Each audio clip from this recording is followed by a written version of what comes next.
Hello my dear YouTube family, welcome back to Neeta tarot reading. ಇವತ್ತು ನಾನು ಯಾವ ವಿಚಾರವಾಗಿ ರೀಡಿಂಗ್ ಮಾಡ್ತಾ ಇದ್ದೀನಿ ಅಂತ ಹೇಳಿದ್ರೆ, ನಿಮಗೆ ಮಾನಸಿಕವಾಗಿ ಹಿಂಸೆ ಕೊಡ್ತಾ ಇರೋರು ಅಥವಾ ನೈಬರ್ಸ್ ಆಗಿರಬಹುದು, ನಿಮ್ಮ ಶತ್ರುಗಳಾಗಿರಬಹುದು, ಮಿತ್ರರಾಗಿರಬಹುದು, ಅವರ ಲೈಫ್, ಅವರ ಮುಂದಿನ ಜೀವನ ಯಾವ ರೀತಿ ಇರುತ್ತೆ ಅನ್ನೋದು ಇವತ್ತಿನ ರೀಡಿಂಗ್ ಆಗಿರುತ್ತೆ. ನಾನು ನಿಮ್ಮನ್ನ ಸಾಕಷ್ಟು ಮಿಸ್ ಮಾಡಿಕೊಂಡೆ, ನೀವು ಕೂಡ ನನ್ನ ಚಾನಲ್ನಲ್ಲಿ ನೀವು ಮಿಸ್ ಮಾಡ್ಕೊಂಡಿದ್ದೀರ ಅಂತ ಭಾವಿಸ್ತಾ ಇವತ್ತಿನ ರೀಡಿಂಗ್ನ ನಾನು ಶುರು ಮಾಡ್ತಾ ಹೋಗ್ತೀನಿ. ಹಾಗೆ ಇವತ್ತಿನ ರೀಡಿಂಗಲ್ಲಿ ಏನಿದೆ ಅಂತ ಹೇಳಿದ್ರೆ, ನಿಮಗೆ ಸಾಕಷ್ಟು ನೋವು ಕೊಟ್ಟಂತಹ ವ್ಯಕ್ತಿಗಳ ಜೀವನ ಯಾವ ರೀತಿ ಇರುತ್ತೆ, ಒಂದು ರ್ಯಾಂಡಮ್ ಆಗಿ ಮೆಸೇಜ್ ನಾನು ರೀಡಿಂಗ್ ಮಾಡ್ತಾ ಹೋಗ್ತೀನಿ. ಇವತ್ತು ನಿಮಗೆ ದೈವಿಕ ಶಕ್ತಿ ಯಾವ ರೀತಿ ಇದೆ, ನೀವು ನಂಬಿದಂತಹ ದೈವ ನಿಮ್ಗೆ ಏನು ಹೇಳ್ತಾ ಇದೆ, ಯಾವ ರೀತಿ ನಿಮ್ಮನ್ನ ಸಮಾಧಾನ ಕೊಡ್ತಾ ಇದೆಯೋ ಅಥವಾ ನಿಮ್ಮ ಮಿಸ್ಟೇಕ್ಸ್ ಏನಾದರೂ ಹೇಳ್ತಾ ಇದೆಯೋ ಅದನ್ನು ಕೂಡ ನಾನು ಹೇಳ್ತಾ ಹೋಗ್ತೀನಿ. ನಿಮಗೆ ಮಾನಸಿಕವಾಗಿ ನೋವು ಕೊಟ್ಟಂತಹ ವ್ಯಕ್ತಿಯ ಮುಂದಿನ ಜೀವನ ಯಾವ ರೀತಿ ಇರುತ್ತೆ. ನೀವೇನೂ ತಪ್ಪೇ ಮಾಡಿಲ್ಲ ಅಪ್ಪ, ನನ್ನ ಜೀವನದಲ್ಲಿ ನಾನೇನು ತಪ್ಪೇ ಮಾಡಿಲ್ಲ, ಆದರೂ ಕೂಡ ನನಗೆ ಸಾಕಷ್ಟು ನೋವುಗಳನ್ನು ಕೊಡ್ತಾ ಇದ್ದಾರೆ ಅನ್ನುವ ವಿಚಾರವಾಗಿ ಇವತ್ತಿನ ರೀಡಿಂಗ್ ಆಗಿರುತ್ತೆ ಅಂತ ಹೇಳ್ಬಹುದು. ಆ ವ್ಯಕ್ತಿಯ ಹೆಸರು ಏನಾದರೂ ನಿಮಗೆ ಗೊತ್ತಿದ್ರೆ ದಯವಿಟ್ಟು ಆ ವ್ಯಕ್ತಿಯ ಹೆಸರನ್ನ 3 ಬಾರಿ ಹೇಳ್ಕೊಂಡು ಈ ಒಂದು ರೀಡಿಂಗ್ನ ನೋಡಿ. ಹಾಗೆ ಆ ವ್ಯಕ್ತಿ ಯಾರು ಅಂತಲೇ ಗೊತ್ತಿಲ್ಲ ನನಗೆ, ಆದರೆ ನನ್ನ ಬೆನ್ನ ಹಿಂದೆ ಯಾರು ಅಪಪ್ರಚಾರ ಮಾಡ್ತಾ ಇದ್ದಾರೋ ಅಥವಾ ನನ್ನ ಬೆನ್ನಿಂದೆ ಯಾರು ಕುತಂತ್ರಗೇಡಿ ಕೆಲಸ ಮಾಡ್ತಿದ್ದಾರೋ ಅಂಥವ್ರು ಗೊತ್ತಾಗ್ತಾ ಇಲ್ಲ ಅಂತ ಹೇಳಿದ್ರೆ, ನೀವು ನಂಬುವ ದೈವದ ಹತ್ರನೇ ನೀವು ಒಂದಷ್ಟು ಬೇಡ್ಕೊಳ್ಬೇಕಾಗತ್ತೆ. ಆ ವ್ಯಕ್ತಿ ನನ್ನ ಜೀವನದಲ್ಲಿ ಯಾಕೆ ಈ ರೀತಿ ಮಾಡಿದ್ರು ಅನ್ನುವ ಪ್ರಶ್ನೆಗೆ ಕೂಡ ಇವತ್ತಿನ ಉತ್ತರ ಆಗಿರುತ್ತೆ ಅಂತ ಹೇಳಬಹುದು. ಸಾಕಷ್ಟು ಜನ ಕಮೆಂಟ್ ಮೂಲಕ, ಮೆಸೇಜ್ಗಳ ಮೂಲಕ ತಿಳಿಸ್ತಾ ಇದ್ರಿ, ಮಿಸ್ ಮಾಡ್ಕೊಳ್ತಾ ಇದ್ದೀವಿ, ಬೇಗ ವಿಡಿಯೋ ಮಾಡಿ ಅಂತ ಹೇಳಿ. ಇನ್ನು ಮುಂದೆ ಸಾಕಷ್ಟು ವೀಡಿಯೋಸ್ಗಳನ್ನ ನಾನು ತರ್ತಾ ಹೋಗ್ತೀನಿ. ಹಾಗೆ ನನ್ನ ಹೊಸ ಯೂಟ್ಯೂಬ್ ಚಾನಲ್ಗೂ ಕೂಡ ಸಬ್ಸ್ಕ್ರೈಬ್ ಆದ್ರಿ, ಅದಕ್ಕೆಲ್ಲ ನಾನು ಆಭಾರಿಯಾಗಿರ್ತೀನಿ ಅಂತ ಹೇಳ್ತಾ, ಆ ವ್ಯಕ್ತಿಯ ಎನರ್ಜಿ ಹೇಗಿದೆ ಅಂತ ಹೇಳಿದ್ರೆ, ದುಡ್ಡಿದೆ ಅನ್ನುವ ಅಹಂ, ಏನೋ ನನ್ನ ಹತ್ರ ಇದೆ ಅನ್ನುವ ಒಂದು ಆ ವ್ಯಕ್ತಿಯ ಜೀವನದಲ್ಲಿ ಆ ಮುಖಭಾವ ಇದೆ. ನನ್ನ ಹತ್ರ ನನಗೆ ಜನದ ಬಲ ಇದೆ, ಧನದ ಬಲ ಇದೆ ಅನ್ನುವ ರೀತಿಯಲ್ಲಿ ಆ ವ್ಯಕ್ತಿ ಎನರ್ಜಿ ಈಗ ಕಾಪಾಡ್ತಾ ಇದೆ ಅಂತ ಹೇಳಿ, ಅಂದರೆ ಆ ರೀತಿ ಎನರ್ಜಿ ಏನು ಅವರು ಥಿಂಕ್ ಮಾಡ್ತಾ ಇದ್ದಾರಲ್ಲ ಆ ರೀತಿ ಅವರು ಈಗ ಇದ್ದಾರೆ ಅಂತ ಹೇಳಿ ತೋರಿಸ್ತಾ ಇದೆ. ಇಲ್ಲಿ ನೈಟ್ ಆಫ್ ವಾಂಡ್ಸ್ ಬಂದಿರೋದ್ರಿಂದ ಆ ವ್ಯಕ್ತಿ ಯಾವುದೋ ಒಂದು ಕೆಲಸ ಮಾಡೇ ಬಿಡಬೇಕು, ನಾನು ಮುಂದೆ ಹೋಗೇ ಬಿಡಬೇಕು ಅನ್ನುವ ವಿಚಾರದಲ್ಲಿ ನಿಮ್ಗಿಂತನೂ ನಾನು ಮುಂದೆ ಹೋಗಬೇಕು, ಅಂದರೆ ನನ್ನ ಹತ್ರ ಇಲ್ಲದೆ ಇರೋದು ಒಂದು ಅಹಂ ಜಾಸ್ತಿ ಇದೆ ಈ ವ್ಯಕ್ತಿಯಲ್ಲಿ.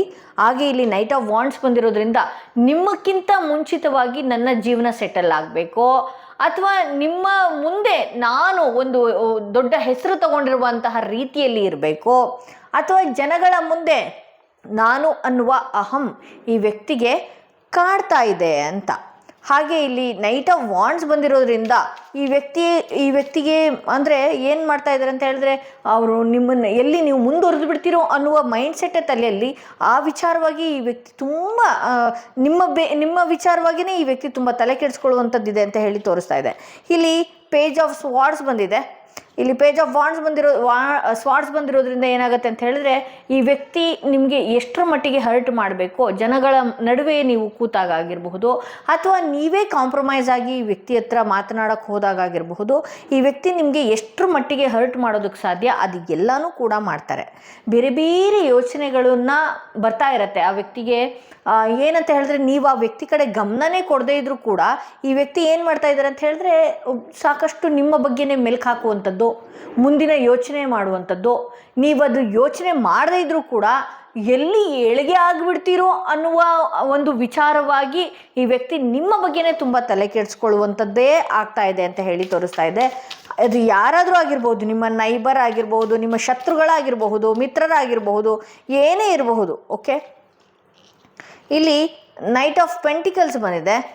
ಅಗೇನ್ ಈ ವ್ಯಕ್ತಿ ಒಂದಷ್ಟು ತುಂಬ ಅಂದರೆ ಹಣಕ್ಕಾಗಿ ಪ್ರಾಮುಖ್ಯತೆ ಕೊಡುವಂತಹ ವ್ಯಕ್ತಿಗಳಾಗಿದ್ದಾರೆ. ಹಾಗೆ ಯಾವುದೋ ಒಂದು ಒಳ್ಳೆಯ ಅವಕಾಶ ಬಂದೇ ಬಿಡುತ್ತೆ ನನ್ನ ಹತ್ರ ಅನ್ನುವ ರೀತಿಯಲ್ಲಿ ಈ ವ್ಯಕ್ತಿ ಇದ್ದಾರೆ ಅಂತ ಹೇಳಿ ತೋರಿಸ್ತಾ ಇದೆ. ಇಲ್ಲಿ ಆ್ಯಂಗ್ಡ್ ಮ್ಯಾನ್ ಬಂದಿರೋದ್ರಿಂದ ಕರ್ಮ ಇವ್ರಿಗೆ ಏನು ಕಾಡಲ್ವಾ ಅಂತ ಹೇಳಿದಾಗ ಇವ್ರಿಗೆ ಬರಬೇಕಾಗಿರುವಂತಹ ಅವಕಾಶಗಳು ನಿಲ್ಲಿಸ್ತಾ ಹೋಗುತ್ತೆ. ಇವರು ಈಗಿನ ಒಂದು ಟೈಮ್ ಏನಿದೆ, ನಿಮಗೆ ಹರ್ಟ್ ಮಾಡಿದಂತಹ ಟೈಮ್ ಏನಿದೆ, ನಿಮಗೆ ಮಾನಸಿಕವಾಗಿ ನೋವು ಕೊಟ್ಟಂತಹ ಟೈಮ್ ಏನಿದೆ, ಈ ಟೈಮ್ ಎಲ್ಲ ಏನಿದೆ ಅಲ್ವಾ, ಈ ಟೈಮ್ ಕಳೆಯುತ್ತೆ ಅನ್ನೋ ಆ ಪ್ರಜ್ಞೆನೇ ಇಲ್ಲ. ದಯವಿಟ್ಟು ಈ ರೀಡಿಂಗ್ ಯಾರು ನೋಡ್ತಾ ಇದ್ದೀರಿ, ನಾನು ಹೇಳೋದೇನು ಗೊತ್ತಾ, ಅವ್ರು ಎಷ್ಟು ನಿಮ್ಮನ್ನು ನೋವು ಕೊಡ್ತಾ ಇದ್ದಾರೆ, ಎಷ್ಟು ನಿಮ್ಮೊಟ್ಟಿಗೆ ಜಗಳ ಆಡ್ತಾ ಇದ್ದಾರೆ, ಎಷ್ಟು ನಿಮ್ಮನ್ನು ಹರ್ಟ್ ಮಾಡ್ತಾ ಇದ್ದಾರೆ, ಎಷ್ಟು ನಿಮಗೆ ಎಲ್ಲೆಲ್ಲಿ ಹೊಡೆಯೋದಕ್ಕೆ ಸಾಧ್ಯ, ಅದನ್ನೆಲ್ಲ ದಯವಿಟ್ಟು ಸಹಿಸ್ಕೊಳ್ಳಿ. ಯಾಕೆ ಗೊತ್ತಾ, ನೀವು ಅದೇ ರೀತಿ ಮಾಡೋಕ್ಕೆ ಹೋದಾಗ ಭಗವಂತನೂ ಕೂಡ ನಿಮಗೆ ಸಪೋರ್ಟ್ ಮಾಡಲ್ಲ. ನೀವೊಂದಷ್ಟು ತಾಳ್ಮೆಯಿಂದ ಇದ್ದಾಗ ಅವರ ಕೆಲಸಗಳು ಆಗಬೇಕಾಗಿರುವಂತಹ ಯೋಗಗಳನ್ನು ಕಳ್ಕೊಳ್ತಾರೆ ಅವರು. ಯಾವತ್ತೂ ಆಗಿರ್ಬೋದು, ಒಂದ ನಾವಾಗಿರ್ಬೋದು, ನೀವಾಗಿರ್ಬೋದು, ಯಾರೇ ಆಗಿರಬಹುದು, ಯಾರೇ ನಮ್ಮ ಲೈಫಲ್ಲಿ ಏನೇ ಕೆಟ್ಟದನ್ನು ಮಾಡಿದರೂ ಕೂಡ ನಾವು ಅದನ್ನು ಮಾಡೋದಕ್ಕೆ ಹೋಗಬಾರ್ದು.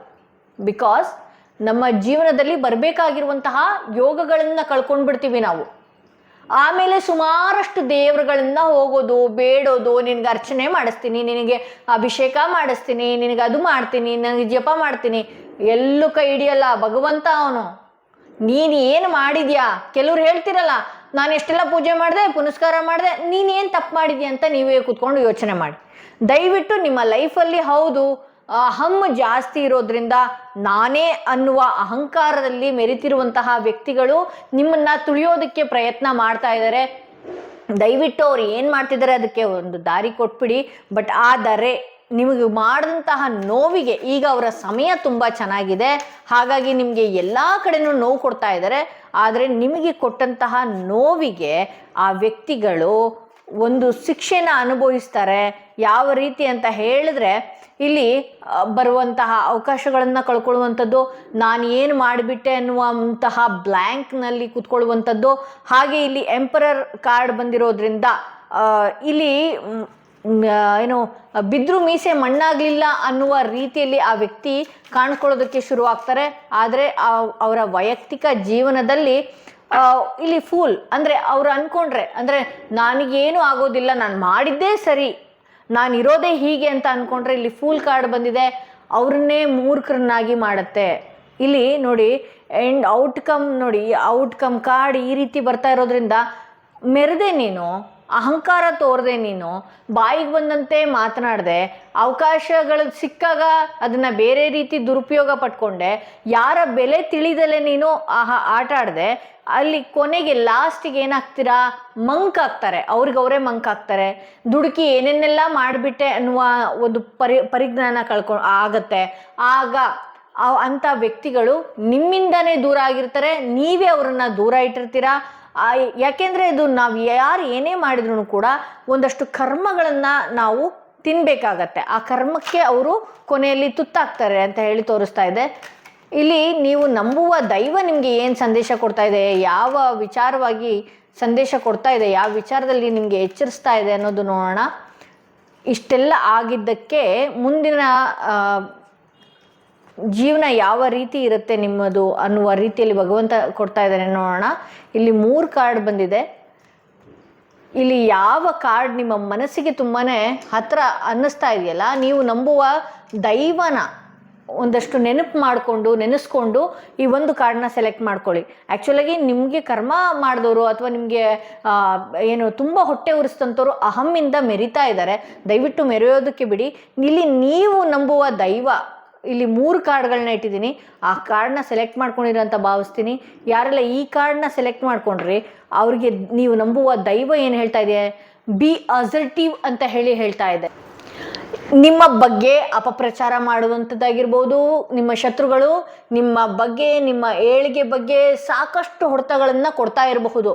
ಆದರೆ ನೀನು ದೃಢವಾಗಿ ನೀನೇನು ಮಾಡಬೇಕು ಅಂತ ಇದೆಯಾ ಆ ವಿಚಾರವಾಗಿ ದೃಢವಾಗಿ ನಿಂತ್ಕೋ ಅಂತ ಹೇಳಿ ನೀವು ನಂಬುವ ದೈವ ನಿಮಗೆ ಸಂದೇಶ ಕೊಡ್ತಾ ಇದೆ. ಯಾರೆಲ್ಲ ಈ ಸ್ಟೋನ್ ಸೆಲೆಕ್ಟ್ ಮಾಡ್ಕೊಂಡಿದ್ರಿ ಅವರ ರೀಡಿಂಗ್ ನೋಡೋಣ ಏನಾಗಿದೆ ಅಂತ ಹೇಳಿ. ರಿಮೈನ್ ಪಾಸಿಟಿವ್, ಏನೋ ಪಾಸಿಟಿವ್ ಮಾತ್ರ ಥಿಂಕ್ ಮಾಡು, ಆಗಿದ್ದು ಒಳ್ಳೆಯದನ್ನು ಮಾತ್ರ ಯೋಚನೆ ಮಾಡು. ನಿನಗಿಂಥ ವ್ಯಕ್ತಿಗಳು ಏನೇನೆಲ್ಲ ನೋವು ಕೊಟ್ಟಿದ್ದಾರೆ, ಹಿಂಸಿಸಿದ್ದಾರೆ, ನಿನ್ನ ಬಗ್ಗೆ ಕೆಟ್ಟದಾಗಿ ಮಾತನಾಡಿದ್ದಾರೆ, ಅಥವಾ ನಿನ್ನನ್ನು ತುಳಿಯೋದಕ್ಕೆ ಎಷ್ಟೆಲ್ಲ ಪ್ರಯತ್ನ ಮಾಡಿದ್ದಾರೆ, ಇವ್ರಿಗೆಲ್ಲ ಕಾಲನೇ ಪಾಠ ಕಲಿಸಿ ಅವ್ರಿಗೆ ಬರಬೇಕಾಗಿರುವಂಥ ಅವಕಾಶಕ್ಕೆ ಅಡ್ಡವಾಗಿ ನಿಲ್ಲುತ್ತೆ.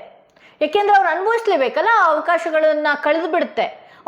ನಾವು ನೋಡಿ ಈ ಪ್ರಪಂಚದಲ್ಲಿ ಈ ಭೂಮಿ ಮೇಲೆ ನಾವು ಬಂದಿದ್ದೀವಿ ಅಂತ ಹೇಳಿದ್ರೆ ನಾವು ಮಾಡಿರೋದನ್ನ, ನಾನು ಮಾಡಿದ್ದು ತಪ್ಪು ಅನ್ನೋದು ಅರಿವಾಗೋವರೆಗೂ ಕೂಡ ಭಗವಂತ ಬಿಡಲ್ಲ. ಅವನಿಗೆ ಎಷ್ಟು ಹೂ ಮುಡಿಸಿ, ಅದು ಎಷ್ಟು ಧೂಪ ಹಾಕಿ, ಎಷ್ಟು ದೀಪ ಹಚ್ಚಿ, ಅವನಿಗೆ ಎಷ್ಟು ತುಪ್ಪದ ದೀಪ ಹಚ್ಚಿ, ಅವನಿಗೆ ಎಷ್ಟು ಜಪ ಮಾಡಿ ನಾವೇನಾದರೂ ತಪ್ಪು ಮಾಡಿದ್ವಿ ಅಂದರೆ ಅದನ್ನು ಅರಿವಾಗೋದಕ್ಕ ತನಕನೂ ಬಿಡಲ್ಲ. ಕೆಲವ್ರು ಹೇಳ್ತಾರೆ, ನಾನು ಬೆಳಗ್ಗೆದ್ರೇ ದೇವ್ರನ್ನ ನೋಡ್ತೀನಿ, ಸಂಜೆ ಆದರೆ ದೇವ್ರನ್ನ ನೋಡ್ತೀನಿ, ನನಗೆ ಯಾಕೆ ಈ ಥರ ಕಷ್ಟ? ನೀವೇನೋ ಮಾಡಿ ಬಂದಿರ್ತೀರಿ, ಅದನ್ನ ಕೊನೆವರೆಗೂ ಅದು ರಿಯಲೈಸ್ ಆಗೋವರೆಗೂ ಅವನು ಬಿಡಲ್ಲ. ಸೊ ಹಾಗಾಗಿ ನಿಮ್ಮ ಜೀವನದಲ್ಲಿ ಇನ್ನು ಮುಂದೆ ಪಾಸಿಟಿವ್ ಆಗೋದನ್ನೇ ಮಾತ್ರ ಯೋಚನೆ ಮಾಡು. ನೆಗೆಟಿವ್ ಆಗಿಬಿಡುತ್ತಾ, ನೆಗೆಟಿವ್ ಆಗೋಗಿದೆಯಾ, ಆ ರೀತಿ ಯಾವುದು ಕೂಡ ನೆಗೆಟಿವ್ ಆಗೋಗಿರೋದು ಕೂಡ ಮೆಲುಕು ಹಾಕುವಂಥ ಅವಶ್ಯಕತೆ ಇಲ್ಲ.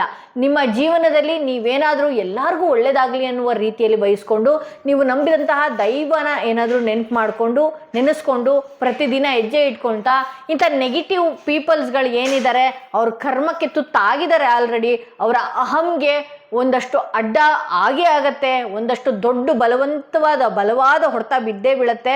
ಅಲ್ಲಿವರೆಗೂ ನೀವು ತಾಳ್ಮೆಯಿಂದ ಇರಿ. ಅಂಥ ವ್ಯಕ್ತಿಗಳನ್ನು ಡಿಲೀಟ್ ಮಾಡಿ, ಬ್ಲಾಕ್ ಮಾಡಿ, ಅಂಥ ವ್ಯಕ್ತಿಯಿಂದ ದೂರ ಎಷ್ಟಿರೋದಕ್ಕೆ ಸಾಧ್ಯ ಅಷ್ಟೇ ಇರಿ. ಲಿಮಿಟಲ್ಲಿ ಮಾತನಾಡಿ, ಲಿಮಿಟಲ್ಲಿ ಅಂದರೆ ಈ ಮುಂಚೆ ಇವತ್ತಿನವರೆಗೂ ಏನು ತುಂಬ ಟೈಮ್ ಕೊಟ್ಟಿದ್ರಿ ಅದನ್ನು ಆ ರೀತಿ ಕೊಡೋದನ್ನು ಫಸ್ಟು ನಿಲ್ಲಿಸಿ ಅಂತ ಹೇಳ್ಬೋದು. ಯಾರೆಲ್ಲ 3ನೇ ಸ್ಟೋನ್, ಈ ಸ್ಟೋನ್ ಇರುವಂತಹ ಕಾರ್ಡ್ ಸೆಲೆಕ್ಟ್ ಮಾಡ್ಕೊಂಡ್ರಿ, ಮೆಡಿಟೇಷನ್ ಬ್ರಿಂಗ್ಸ್ ಆನ್ಸರ್. ತಾಳ್ಮೆಯಿಂದ ಕುತ್ಕೊಂಡು ಭಗವಂತನ ಹತ್ರನೇ ನೀನು ಕೇಳ್ಕೊ. ನೀನು ತಾಳ್ಮೆಯಿಂದ ನೀನು ಒಂದಷ್ಟು ಮೆಡಿಟೇಷನ್ನ ಮಾಡು, ಅದೆಲ್ಲ ನಿನಗೆ ಉತ್ತರ ಕೊಟ್ಬಿಡತ್ತೆ.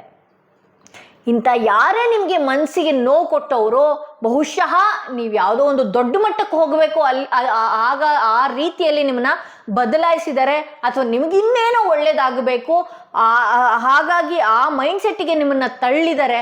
ಸೊ ಹಾಗಾಗಿ ನೀನು ತಾಳ್ಮೆಯಿಂದ ಕೂತು ನನ್ನ ಹತ್ರ ಕೇಳ್ಕೊ, ಅಂದರೆ ಭಗವಂತನ ಹತ್ರ ಕೇಳ್ಕೊ, ನಾನು ನಿನಗೆ ಉತ್ತರ ಕೊಡ್ತೀನಿ ಅನ್ನುವ ಲೆಕ್ಕಕ್ಕೆ ಈ ರೀಡಿಂಗ್ ತೋರಿಸ್ತಾ ಇದೆ. ಹೌದು, ಪ್ರತಿ ದಿನದಲ್ಲಿ ಮೆಡಿಟೇಷನ್ ಅಂದ ತಕ್ಷಣವೇ ನಿಮ್ಗೆ ಏನಾಗುತ್ತೆ, ನಾನು ಮೆಡಿಟೇಷನ್ ಮಾಡಬೇಕಾ, ಪಕ್ಕದ ಮನೆಯವ್ರ ನೆನಪಾಗೋದು, ಎದುರುಗಡೆ ಮನೆಯವ್ರ ನೆನಪಾಗೋದು, ಕೆಟ್ಟ ಯೋಚನೆಗಳ ನೆನಪಾಗೋದು. ಯಾಕೆಂದ್ರೆ ನನಗೂ ಎಕ್ಸ್ಪೀರಿಯನ್ಸ್ ಆಗಿದೆ. ಹಾಗಾಗಿ ನಾನು ಯಾವಾಗಲೂ ಹೇಳ್ತೀನಿ ಏನಂದರೆ, ಬ್ರೀತಿಂಗ್ ಟೆಕ್ನಿಕ್ ಮಾಡಿ, ಬ್ರೀತಿಂಗ್ ಟೆಕ್ನಿಕ್ನ ಉಪಯೋಗಿಸಿ ಅಂತ ಹೇಳ್ತಾ ಇವತ್ತಿನ ಈ ರ್ಯಾಂಡಮ್ ರೀಡಿಂಗ್ನ ಇಲ್ಲಿಗೆ ಮುಗಿಸ್ತಾ ಇದ್ದೀನಿ. ನೀವು